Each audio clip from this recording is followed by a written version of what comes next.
네, 안녕하세요. 엔트세무의 김지연 세무사입니다. 여러분들 5월달은 종합소득세 신고가 있는 거 알고 계시죠? 그리고 해외주식 양도소득세 확정신고도 있는데요. 제가 얼마 전에 회사 동료한테 전화를 받았습니다. 저희 회사 다니고 있는 직원인데 저희 회사에서 급여를 받고 있잖아요. 근데 이분이 어디 다른 곳에서 강연 요청을 받으셔가지고 다른 데서 강의를 하고 소정의 강의료를 받으신 거예요. 그러다 보니까 이 소득을 그쪽에서 이거 종합소득세 신고해야 된다 라고 알려는 줘서 해야 된다는 건 알고 있는데 어떻게 해야 되는지 모르겠다 하고 저한테 전화를 주셨더라고요. 그래서 이거 홈택스에서 간단하게 신고할 수 있다 이렇게 안내를 드렸더니 그건 나도 안다. 근데 이게 세법 용어도 너무 어렵고 그러다 보니까 홈택스에 들어가 보니까 뭘 어떻게 해야 되는지 잘 모르겠더라 하시는 거예요. 그래서 제가 홈택스를 들어가 봤습니다. 그랬더니 정말 세금을 처음 보시는 분들 입장에서는 어려울 수도 있겠다라는 생각이 들어서 오늘은 이렇게 직장 다니시는 분들이 다른 소득에 대해서 종합소득세를 신고를 할 때 본인이 직접 신고할 수 있는 방법을 안내드리는 영상을 좀 찍어보려고 합니다. 제 옆에는 7년 동안 세무법인에서 실제로 법인세, 소득세 신고도 많이 하시고 저희가 재산세라고 부르는 양도세, 상속세, 증여세 신고도 많이 하고 계시는 세무법인 송우의 안범근 세무사님 모셨습니다. 안녕하세요, 세무사님. 안녕하세요. 저는 그 세무법인 송우의 안범근 세무사입니다. 저희 같이 이제 직장인들 같은 경우에는 이미 연말정산으로 근로소득에 대해서 세금을 다 신고를 했는데 이렇게 짜잘한 뭐 기타 소득? 이런 소득을 신고하자고 세무사한테 돈을 쓰자니 조금 아깝고 홈택스에서 혼자 신고하자니 내가 세금을 잘못 신고할까봐 그럼 가산세가 붙으니까 약간 겁이 나시는 거예요. 그래서 이런 분들한테 도움이 될 수 있게 오늘 잘 설명 좀 부탁드리겠습니다. 네, 알겠습니다.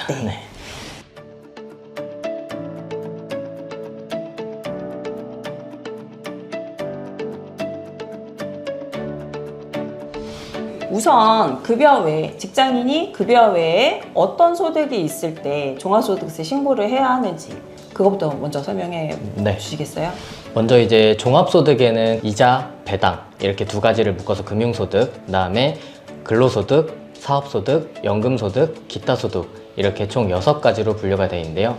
이자와 배당소득인 금융소득하고 그다음에 연금소득, 그다음에 기타소득 이렇게는 이제 일정 금액이 넘어가시는 분들은 그 종합소득세로 신고를 해야 하고요. 일정 금액 미만 되시는 분들은 이제 분리과세, 그러니까 세금을 떼고 나온 그 금액으로 납세 의무가 종결되기 때문에 따로 세금 신고는 하지 않으셔도 되는데 이렇게 분리과세 금액을 초과하는 금액을 갖고 계신 직장인 분들은 어떻게 종합소득세 신고를 하는지 오늘 말씀드리도록 하겠습니다.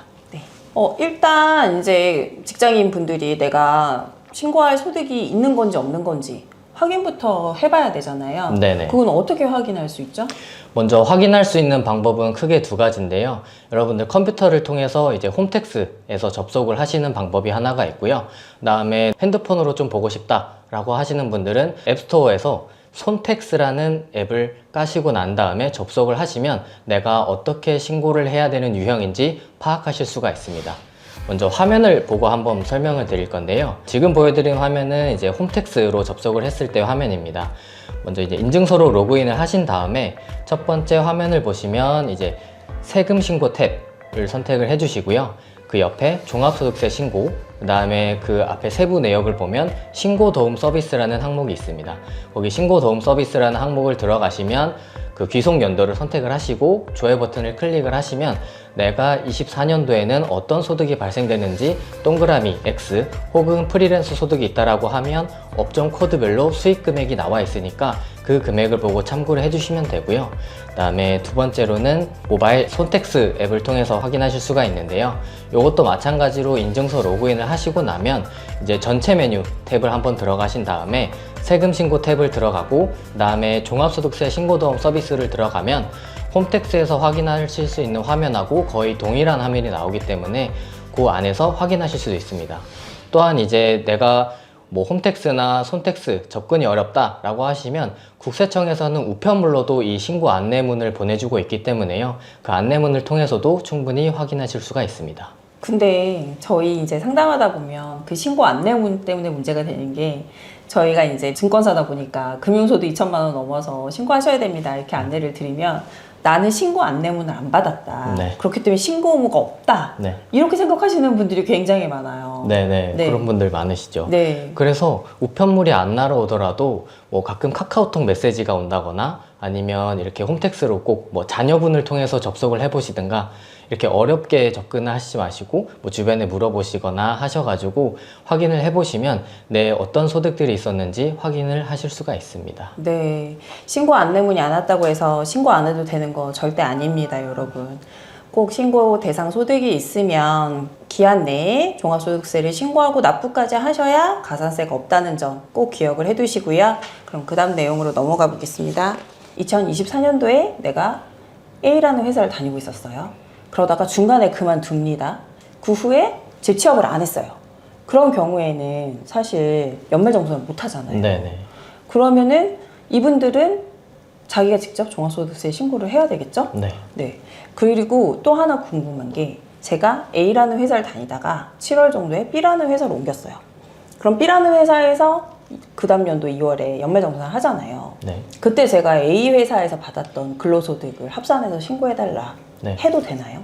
물론 가능합니다.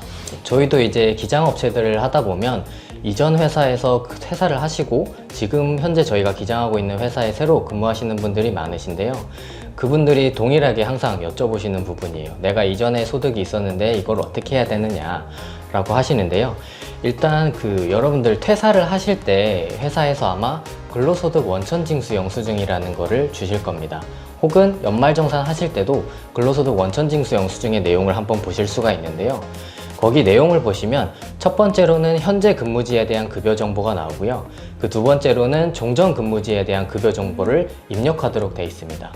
급여는 회사별로 받지만 이거는 소득세이기 때문에 전부 다 합산해서 신고해야 되는 의무가 있어서 종전 근무지에 대한 소득과 현재 근무지에 대한 소득을 합산을 해서 신고를 해주셔야 되고요.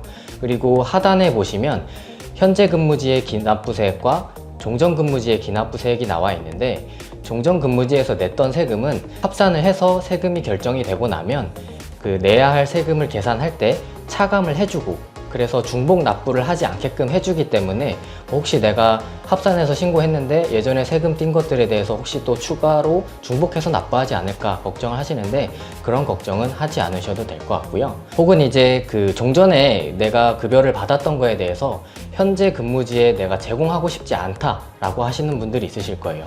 그런 분들은 그냥 현재 근무지에 대한 연말정산을 진행만 하시고 이렇게 제가 말씀드리는 5월달 종합소득세 신고 방법을 통해서 연말정산을 합쳐서 다시 진행하실 수도 있습니다.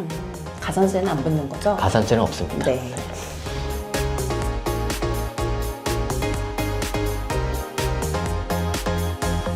직장인들은 이제 홈택스로 회사에서 눈치 보면서 신고하기 쉽지 않으시니까 아무래도 모바일로 하시는 경우가 많을 것 같아서 요 홈택스로 셀프로 신고할 수 있는 방법을 화면을 보면서 좀 한번 간단하게 훑어주시겠어요? 먼저 손택스로 신고 가능한 경우는 지금 정해져 있는데요. 아쉽게도 뭐 기장을 해야 된다라거나 뭐 금융소득이 있다라거나 그런 분들은 현재는 손택스로는 신고가 어려우시고 지금 단순경 비율을 적용받을 수 있는 사업소득을 갖고 계시면서 근로소득, 연금소득, 기타 소득이 있으신 분들 그 다음에 연말정산을 내가 수정하거나 뭐 연초에 뭐 못해서 합산해서 뭐 다시 신고하는 경우라든가 그러신 분들하고 그 다음에 분리과세 주택임대소득이 있다거나 분리과세 되는 기타 소득하고 연금소득이 있다라고 하면 손택스로 신고가 가능합니다. 그러면 이제 직장을 다니시는 연말정산을 다 하신 직장인이 주택임대소득이 있어요. 그러면 어떻게 신고를 해야 될까요? 우선은 주택임대소득이 2천만 원 이하라고 하면 분리과세를 선택할 수도 있는데요. 방금 수익금액이라고 하셨으니까 이 금액은 필요경비 공제하기 전에 연간 임대료 수령하신 금액을 말씀하시는 거 맞죠? 네네. 필요경비 차감 전에 수입을 말씀드리는 겁니다. 네. 일단 주택임대소득이 과세가 주택수에 따라서 좀 달라지잖아요. 네네.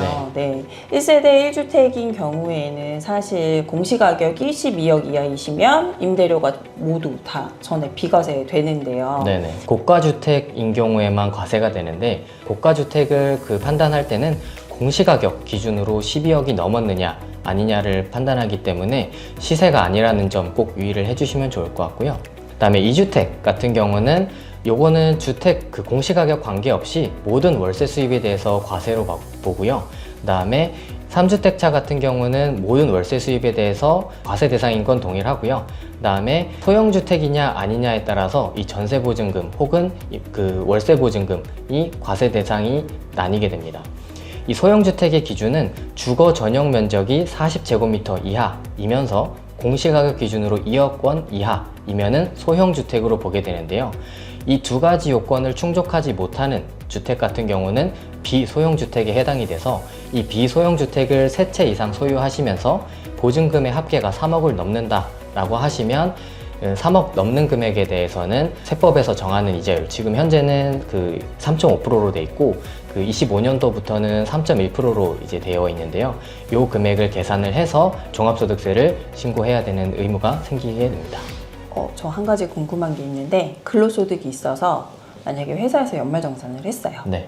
근데 내가 주택임대소득이 있긴 한데 이게 분리과세되는 2천만 원 이하의 임대료를 받고 있는 임대소득이다. 네. 그러면 손택스에서 주택임대소득만 추가로 신고해도 되는 거죠? 네, 맞습니다. 지금 근로소득 같은 경우는 종합소득세율로 적용이 되는 거고, 그 분리과세 주택임대 같은 경우는 분리과세율로 세율이 적용된 거기 때문에 분리과세만 따로 신고하시면 그걸로 납세 의무는 종결됩니다. 그 화면 제일 하단에 분리과세 신고 버튼을 클릭을 하셔서 접속을 해주시면 됩니다. 귀속연도와 주민등록번호를 확인해서 조회를 눌러주시면 될 것 같고, 그 다음에 전부 다 주소랑 맞는지 확인을 하신 다음에 저장을 하고 다음 버튼을 눌러주시면 되고요. 그 다음에 여기서부터가 이제 중요한데, 주택임대소득 외 종합소득 금액이 2천만 원 초과되는지를 선택을 해야 되는데요. 보통 급여를 받으시는 분들은 대부분 뭐 최저시급 받고 12개월 동안 일을 하셨다라고 하면 종합소득 금액이 2천만 원 넘어갈 확률이 높습니다. 그래서 이 종합소득 그 주택임대소득 그 외에 종합소득 금액이 2천만 원을 넘어간다라고 하면 저희가 뭐 수익금액에서 필요경비를 차감을 하고 이제 세금을 계산하게 되는데, 거기에서 200만 원을 추가로 빼냐 혹은 민간임대사업자로 등록한 임대사업자들은 400만 원을 빼냐, 이 여부가 달려있기 때문에 내 주택임대소득 외에 내 급여를 통한 소득금액이 2천만 원 넘어가는지를 확인을 한번 하시고 초과 여부를 선택하시면 좋을 것 같고요. 그 다음에 나는 지금 주택임대소득에 대해서 신고를 하는 거니까 소득 종류는 주택임대사업소득으로 클릭을 해주시면 되고, 그 다음에 총 수익금액 옆에 이제 사업장 현황 신고 조회라는 버튼이 있는데, 사실 이 부분은 아직까지는 많이 생소하실 수가 있으세요. 저희가 최근에 그 주택임대 같은 경우는 면세사업자 등록을 해서 이제 월세에 대해서 꼭 신고를 하도록 세법이 바뀌었는데, 그 부분들에 대해서 옛날처럼 주택임대 월세는 신고 안 해도 돼 라는 생각을 갖고 계신 분들이 아직 좀 많다 보니까 사업자 등록을 안 하시는 분들이 좀 많으세요. 근데 이제 원칙적으로는 이 월세 수입도 면세사업이기 때문에 면세사업자 등록을 하고 나면 매년 2월 10일 날 그 전년도 소득에 대해서 뭐 예를 들어서 25년 2월 10일이라고 하면 24년도 월세 수입에 대해서 매출과 일정 금액의 이제 경비를 그 사업장 현황 신고를 통해서 신고를 하도록 되어 있습니다. 그래서 만약에 내가 면세사업자로 등록을 해서 사업장 현황 신고를 했다라고 하면 이 사업장 현황 신고 조회 버튼을 누르시면 수익 금액이 자동적으로 불러와질 거고요.